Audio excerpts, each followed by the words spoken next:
Mana surgawi. Porsi ayat bacaan diambil dari Kisah Para Rasul pasal 18 ayat 23 sampai 19 ayat 20. Setelah beberapa hari lamanya ia tinggal di situ, ia berangkat pula lalu menjelajahi seluruh tanah Galatia dan Frigia untuk meneguhkan hati semua murid. Sementara itu datanglah ke Efesus seorang Yahudi bernama Apolos yang berasal dari Alexandria. Ia seorang yang fasih berbicara dan sangat mahir dalam soal-soal kitab suci. Ia telah menerima pengajaran dalam jalan Tuhan. Dengan bersemangat, ia berbicara dengan teliti, mengajar tentang Yesus, tapi ia hanya mengetahui baptisan Yohanes. Ia mulai mengajar dengan berani di rumah ibadat, tetapi setelah Priscilla dan Aquila mendengarnya, mereka membawa dia ke rumah mereka dan dengan teliti menjelaskan kepadanya jalan Allah. Karena Apolos ingin menyeberang ke Akaya, saudara-saudara di Efesus mengirim surat kepada murid-murid di situ, supaya mereka menyambut dia. Setibanya di Akaya, maka ia oleh kasih karunia Allah menjadi seorang yang sangat berguna bagi orang-orang yang percaya. Sebab dengan tidak jemu-jemunya ia membantah orang-orang Yahudi di muka umum dan membuktikan dari kitab suci bahwa Yesus adalah Mesias. Ketika Apolos masih di Korintus, Paulus sudah menjelajah daerah-daerah pedalaman dan tiba di Efesus. Di situ didapatinya beberapa orang murid, katanya kepada mereka, "Sudahkah kamu menerima Roh Kudus ketika kamu menjadi percaya?" Akan tetapi mereka menjawab dia, "Belum, bahkan kami belum pernah mendengar bahwa ada Roh Kudus." Lalu kata Paulus kepada mereka, "Kalau begitu, dengan baptisan manakah kamu telah dibaptis?" Jawab mereka, "Dengan baptisan Yohanes." Kata Paulus, "Baptisan Yohanes adalah pembaptisan orang yang telah bertobat."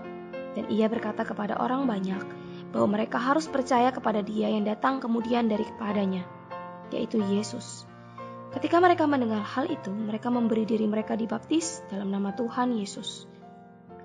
Dan ketika Paulus menumpangkan tangan di atas mereka, turunlah Roh Kudus ke atas mereka, dan mulailah mereka berkata-kata dalam bahasa roh dan bernubuat. Jumlah mereka adalah kira-kira 12 orang. Selama 3 bulan, Paulus mengunjungi rumah ibadat di situ dan mengajar dengan berani. Oleh pemberitaannya ia berusaha meyakinkan mereka tentang kerajaan Allah. Tetapi ada beberapa orang yang tegar hatinya. Mereka tidak mau diyakinkan, malahan mengumpat jalan Tuhan di depan orang banyak. Karena itu Paulus meninggalkan mereka dan memisahkan murid-muridnya dari mereka, dan setiap hari berbicara di ruang kuliah Tiranus. Hal ini dilakukannya 2 tahun lamanya, sehingga semua penduduk Asia mendengar firman itu, baik orang Yahudi maupun orang Yunani. Oleh Paulus, Allah mengadakan mujizat-mujizat yang luar biasa. Bahkan orang membawa sapu tangan atau kain yang pernah dipakai oleh Paulus dan meletakkannya di atas orang-orang sakit, maka lenyaplah penyakit mereka dan keluarlah roh-roh jahat.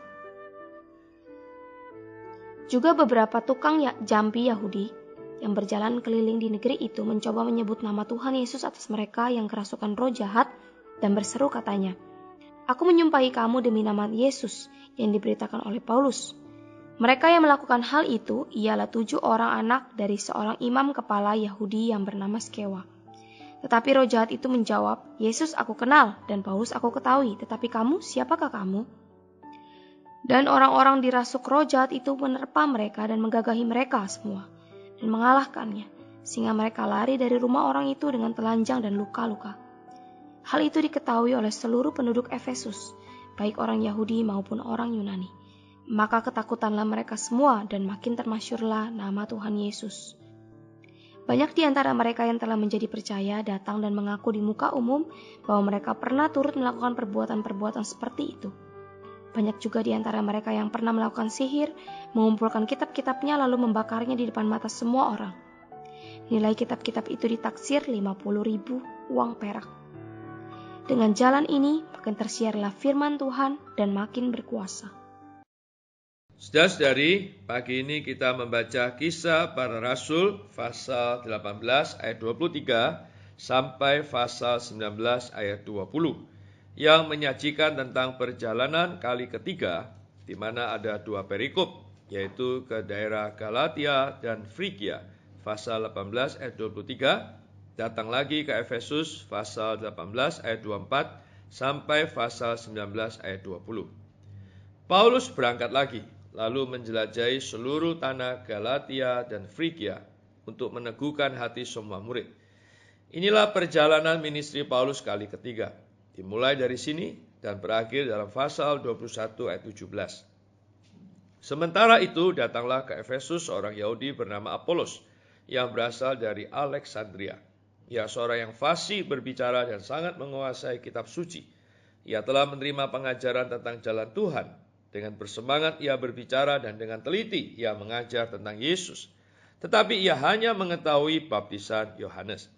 Ini menunjukkan bahwa walaupun Apolos telah diajar dalam jalan Tuhan, ia tidak memiliki wahyu yang lengkap tentang ekonomi perjanjian baru Allah. Karena itu terdapat kekurangan dalam hasil ministrinya. Ia mulai mengajar dengan berani di rumah ibadat. Tetapi setelah Priscilla dan Aquila mendengarnya, mereka membawa dia ke rumah mereka dan dengan teliti menjelaskan kepadanya jalan Allah. Dalam Kisah Para Rasul, jalan mengacu kepada keselamatan sempurna Allah dalam ekonomi perjanjian baru Allah. Inilah jalan Allah menyalurkan dirinya ke dalam kaum beriman melalui penebusan Kristus dan pengurapan Roh itu. Inilah jalan kaum beriman berbahagian akan Allah dan menikmati Allah. Inilah jalan kaum beriman menyembah Allah di dalam roh mereka melalui menikmati Dia dan mengikuti Yesus yang dianiaya melalui bersatu dengannya. Dan inilah jalan kaum beriman dibawa ke dalam gereja dan dibangun ke dalam tubuh Kristus untuk memikul kesaksian Yesus. Apolos itu baik, alkitabiah, dan penuh kuasa dalam menerangkan firman Tuhan. Namun ia tertinggal mengenai pergerakan Tuhan. Saudara-saudari, karena Tuhan selalu maju dalam pergerakannya, kita tidak boleh puas dengan keadaan kita sekarang. Sebaliknya kita harus merendahkan diri kita dan membuang segala sesuatu yang memenuhi roh kita, supaya roh kita dapat menerima sesuatu yang baru mengenai pergerakan Tuhan. Ketika Apolos masih di Korintus, Paulus sudah menjelajahi daerah-daerah pedalaman dan tiba di Efesus. Di situ didapatinya beberapa orang murid. Katanya kepada mereka, "Sudahkah kamu menerima Roh Kudus ketika kamu percaya?" Akan tetapi mereka menjawab dia, "Belum, bahkan kami belum pernah mendengar bahwa ada Roh Kudus." Di sini kita melihat kekurangan dalam hasil ministri Apolos, yang kekurangan wahyu yang lengkap tentang ekonomi perjanjian baru Allah. Meskipun Apolos itu sangat baik, tetapi ada satu kekurangan dalam hasil ministrinya, dan ini menyebabkan satu masalah. Karena itu ketika Paulus tiba di Efesus, ia perlu memenuhi kekurangan yang ada pada ministri Apolos. Ketika murid-murid itu mendengar perkataan Paulus, mereka dibaptis ke dalam nama Tuhan Yesus. Dibaptis ke dalam nama Bapa, Putra, dan Roh Kudus, atau ke dalam nama Tuhan Yesus. Adalah dibaptis ke dalam satu kesatuan yang rohani dengan Kristus yang Al-Muhid, yang adalah perwujudan dari Allah Tritunggal. Nama mengacu kepada persona. Dibaptis ke dalam nama Tuhan Yesus berarti dibaptis ke dalam persona Tuhan. Disatukan dengan Kristus yang tersalib, bangkit, dan naik ke surga. Memiliki kesatuan yang organik dengan Tuhan yang hidup. Ketika Paulus menumpangkan tangan di atas mereka, turunlah Roh Kudus ke atas mereka dan mulailah mereka berkata-kata dalam bahasa lidah dan bernubuat. Mereka semua berjumlah kira-kira 12 orang. Melalui penumpangan tangan, Paulus menyatukan murid-murid ini dengan tubuh Kristus. Roh Kudus menghargai hal ini dan turun ke atas mereka yang menandakan kesatuan mereka dengan tubuh. Roh Kudus turun ke atas murid-murid di Efesus. Kata ke atas di sini adalah secara ekonomikal berbeda dengan kata di dalam Yohanes pasal 14 ayat 17 yang adalah secara esensial. Di dalam berhubungan dengan esens yang mendasar untuk hayat. Ke atas berhubungan dengan unsur yang di luar untuk kuasa. Di sini kaum beriman Efesus di luar menerima Roh Kudus. Ketika Roh Kudus turun ke atas mereka, mereka berkata-kata dalam bahasa lidah dan bernubuat. Ini menandakan bahwa berkata-kata dalam bahasa lidah itu bukan satu-satunya hasil dari menerima Roh Kudus di aspek ekonomikal. Karena dalam peristiwa ini, bernubuat juga merupakan salah satu hasilnya, seperti memuliakan atau mengagungkan Allah dalam peristiwa orang beriman di rumah Cornelius. Maka berkata-kata dalam bahasa lidah bukan bukti satu-satunya dari menerima Roh Kudus di aspek ekonomikal. Juga bukan bukti yang diharuskan. Karena paling sedikit ada satu kasus tentang menerima Roh Kudus di aspek ekonomikal yang tidak menyebut berkata-kata dalam bahasa lidah, yaitu kasus kaum beriman Samaria. Di pasal 19 ayat 8-20 terdapat catatan tentang ministri Paulus di Efesus dan hasilnya. Menurut kitab Kisah Para Rasul, Paulus melakukan lebih banyak pekerjaan di Efesus daripada di tempat lainnya. Selama 3 bulan, Paulus mengunjungi rumah ibadah di situ dan berbicara dengan berani serta berdebat dengan mereka untuk meyakinkan mereka tentang kerajaan Allah. Seperti biasanya, tujuan Paulus pergi ke rumah ibadat adalah untuk merebut kesempatan dari perkumpulan itu guna memberitakan firman Allah. Merebut kesempatan untuk memberitakan Injil. Ministrinya ini tidak hanya perkara memberitakan, tetapi juga mengajar. Kebanyakan, Paulus berbicara kepada orang Yahudi, tetapi ada beberapa orang Yunani juga hadir di sana. Beberapa orang di rumah ibadat itu akhirnya menjadi anggota-anggota gereja di Efesus. Tetapi ada beberapa orang yang keras hatinya. Mereka tidak mau diyakinkan, malah mengumpat jalan Tuhan di depan orang banyak. Karena itu Paulus meninggalkan mereka dan memisahkan murid-muridnya dari mereka. Dan setiap hari berbicara di ruang kuliah Tiranus. Nama Latin Tiranus berasal dari bahasa Yunani.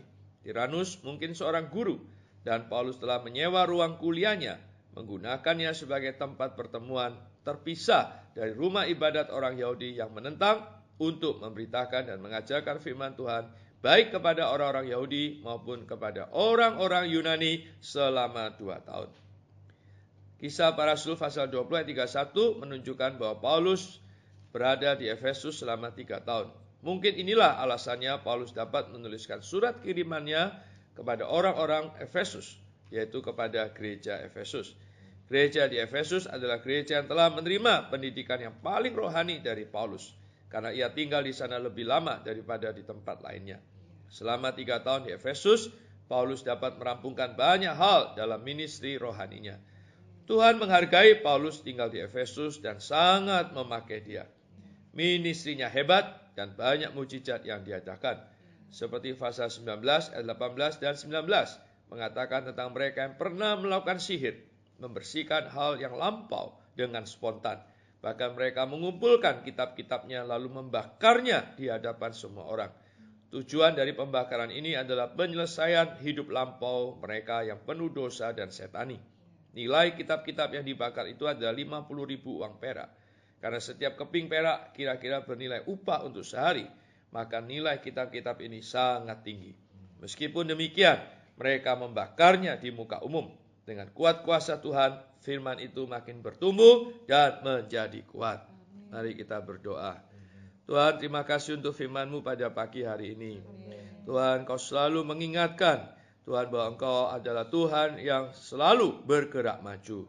Tuhan, dan pergerakan-Mu yang hari ini, Tuhan, kami tidak mau ketinggalan. Oh Tuhan, kami tidak mau berhenti, Tuhan, pada pemahaman-pemahaman kami di masa yang lampau. Tuhan Yesus, kami mau belajar menjadi orang yang miskin di dalam roh. Tuhan, selalu merendahkan diri kami untuk mengejar, oh Tuhan, pewahyuan yang lebih baru. Oh Tuhan Yesus, Tuhan, beri kami, oh hati yang memiliki selera tinggi terhadap firman-Mu, terhadap firman kebenaran-Mu. Sehingga kami selalu mau mengejar, Tuhan, untuk melihat, oh Tuhan, untuk memahami, bahkan untuk tersusun oleh firman kebenaran. Oh Tuhan, dan kami mau selalu mengikatkan diri padamu, menjadi satu roh dengan Dikau. Sehingga kami boleh berbahagia dalam pergerakan ini. Tuhan, untuk bergerak bersamamu, Tuhan, menyebar luaskan firman-Mu ini. Sehingga firman-Mu ya Tuhan, makin bertumbuh dan menjadi kuat. Tuhan, sehingga oleh firman-Mu banyak orang, oh Tuhan, boleh mengenal Dikau, mengenal kebenaran. Mereka bertobat dan berpaling kepadamu, bahkan menempuh kehidupan gereja, kehidupan realitas kerajaan hari ini. Syukur padamu Tuhan.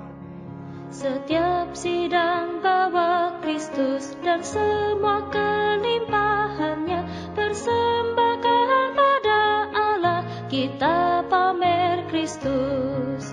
Mari pamer Kristus, mari pamer Kristus. Semua membawa limpahnya, kita pamer Kristus. Hidup perang sandar Kristus, siang malam garap Kristus. Dengan limpahnya berpadu untuk pamer Kristus. Mari pamer Kristus.